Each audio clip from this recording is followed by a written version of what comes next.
Boa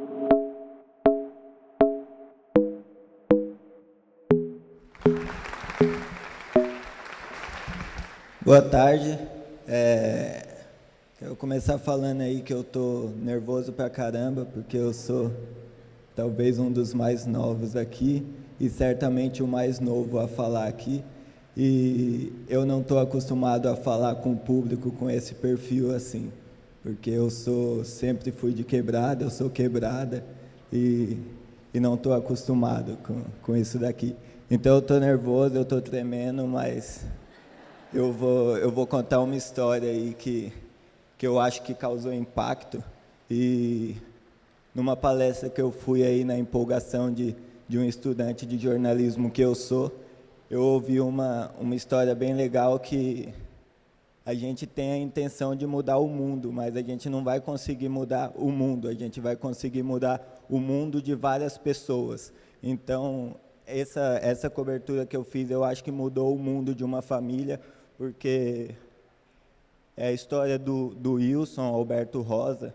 Ele tem 32 anos, é negro, é pobre, é periférico, e por isso ele foi preso no dia 13 de janeiro desse ano, acusado de ter roubado um tablet e um celular de uma pessoa em Moema, que é um bairro nobre de São Paulo. Ele é ambulante desde os 6 anos de idade, ele vende bala no Farol, e há 4 anos ele trabalha nesse bairro nobre aí que a gente costuma chamar de bairro de boy, em São Paulo. E aí a história chegou para a ponte falando que tinha um preso injustamente, a família passou a história, e passou para o André Caramante e Luiz Adorno. Eles mandaram para mim e eu fui atrás da história, falar com a família para ver o que estava acontecendo. E a gente, ouvindo a família, perguntou para a Secretaria de Segurança Pública o que tinha acontecido. Como sempre, eles mandaram uma nota com 2 linhas e falando que tinha sido o mesmo preso. E aí a gente fez a primeira matéria do caso, no dia 5 dias depois da prisão, falando que família afirma que ambulante que trabalhava há 4 anos no mesmo lugar foi preso injustamente. E a partir disso, a partir dessa matéria, a gente continuou trocando ideia com a família para saber o que tinha acontecido, como tinha sido a prisão. E aí os familiares do Wilson, a esposa do Wilson, dona Leandra, falou que na delegacia dava para ver que a vítima do roubo, que tinha acontecido em agosto do ano passado, 5 meses antes da prisão, era esposa do policial ou tinha algum relacionamento com o policial, e a gente foi apurar isso, e aí a gente pediu o BO do caso lá do assalto em agosto e o BO da prisão em janeiro. A gente pediu para a SSP, eles não deram nenhum nome, e aí por meio da família a gente conseguiu os 2 BOs. E aí nos boletins de ocorrências não tinham os nomes dos policiais, não tinha o nome do policial que prendeu. Só que aí no BO lá do roubo, tinha a gente estava com o BO todo, sem tirar os nomes, e aí no nome da vítima eu entrei no Facebook, não era um nome comum, eu entrei no Facebook dela para ver quem que era. E aí no relacionamento lá estava o nome de uma pessoa. E aí eu entrei nesse perfil, aí tinha umas fotos de umas armas, e aí desconfiei que fosse policial, só que não tinha certeza ainda. E aí com o nome eu liguei na delegacia que o Wilson foi levado e dei um miguezão lá, pedi para falar com a pessoa, sem nem saber se trabalhava lá. Aí a pessoa que atendeu falou, só um segundo, vou chamar. Aí eu já tinha a matéria, que era essa daqui. O policial que prendeu o ambulante é casado com mulher que fez reconhecimento, que foi a vítima. E E aí o Wilson estava preso lá. E aí outra coisa que chegou para a gente foi que no momento da prisão, lá na abordagem, quando o Wilson estava trabalhando, ele foi colocado de joelho com um companheiro dele, o que também estava trabalhando lá no momento, e o policial tirou foto dos dois e depois dispensou um e ficou só com o Wilson. E aí a gente não sabia qual que tinha sido o destino dessa foto, não sabia para que tirou a foto. E aí no inquérito policial estava lá escrito que a foto o policial tirou e mandou para a esposa, e a esposa fez o reconhecimento pelo WhatsApp. E aí chegou na delegacia, a esposa já sabendo quem que teria que reconhecer, né? Quem que foi que o marido prendeu? Foi o cara negro lá. E aí a única descrição que ela tinha dado no primeiro boletim, que era o que ela se lembrava dele, é que era um negro, estatura média e rosto fino. Se olhar aqui assim, eu acho que não tem ninguém. Mas em qualquer grupo da periferia você encontra uma pessoa assim.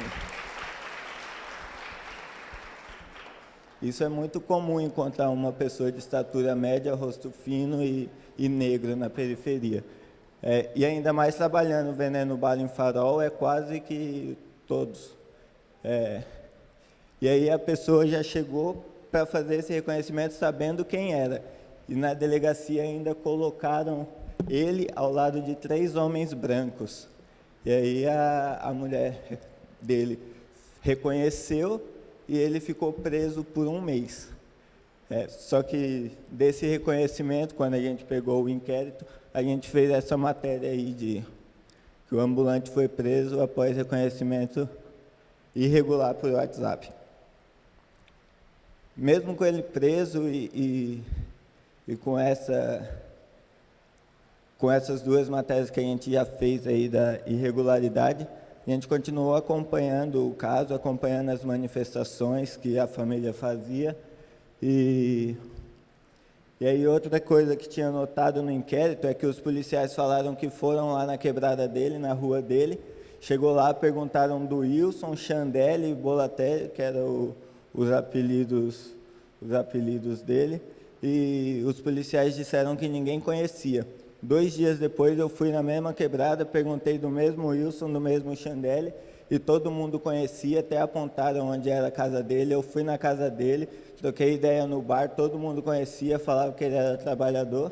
E aí eu estranhei com quem que os policiais falaram que eu não achei, né? Eu não consegui achar lá. E aí ele ficou preso por 1 mês, e no dia 14 de fevereiro teve a audiência, e a juíza disse que ele era inocente, que estava preso injustamente, e ele foi absolvido. E aí, no momento que ele estava saindo da cadeia lá, do CDP, eu estava falando com a esposa dele, e vou usar uma palavra aí, já que é da mesa, mas foi impactante para mim, aquele momento da vibração dela, num caso que eu estava acompanhando intensamente por 1 mês, e saber que, minimamente, foi todo o esforço da família, do advogado, do movimento que colocou com ele, mas minimamente eu participei, eu cobri, eu contei uma história de um preso aí comum, que é um negro, um pobre da periferia, que foi preso aí, foi vítima da justiça racista que prende preto aí toda hora. E essa foi a primeira matéria dele em liberdade. E aí depois dele na rua a gente continuou trocando as ideias.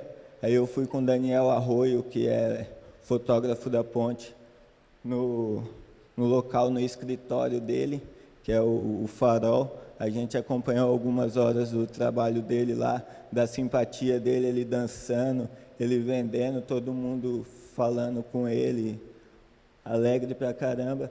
E ele falou que não queria processar o Estado, não queria nada, só queria trabalhar e não ter nenhuma passagem, para a próxima vez que ele for abordado, ele não ser preso de novo por ter passagem. E aí ele não tem passagem porque foi absolvido. E aí, 2 meses depois, ele se mudou de casa, foi morar no bairro do lado do meu. Agora a gente é vizinho praticamente. Só que a gente não se fala bem pouco. E no mês passado, um grupo de rap do Grajaú fez um rap que fala do caso dele, fala um pouco a história dele e fala que ele foi um preso injusto. Eu acho assim que esse é o jornalismo de impacto, o que está na quebrada falando com as quebradas sobre as quebradas. Isso é um bagulho que não se tem muito.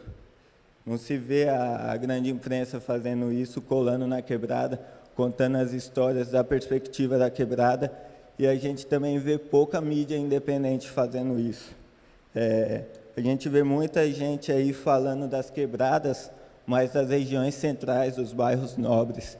É da hora também, é da hora ouvir a quebrada, falar da quebrada, é da hora, mas não é da hora se colocar no lugar da quebrada e se sentir quebrada porque conta a história deles, porque a história deles é a que está sendo preso todo dia.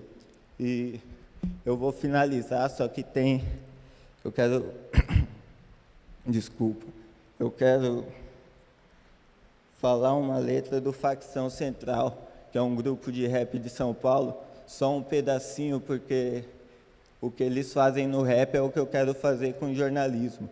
E tem um pedacinho de uma música deles, que é A Minha Voz Está no Ar, que a música é da hora, só que eu só quero um pedacinho que é o que fala aí, que casa com o caso do Wilson. A letra é: quero minha voz dando luz para o presidiário, denunciando a podridão do sistema carcerário. Então, o que eles fazem com rap, eu quero fazer com jornalismo. O que a galera faz com a poesia, eu quero fazer com jornalismo. E eu estou nas quebradas, vou continuar nas quebradas, e esse é o jornalismo de impacto que eu acredito.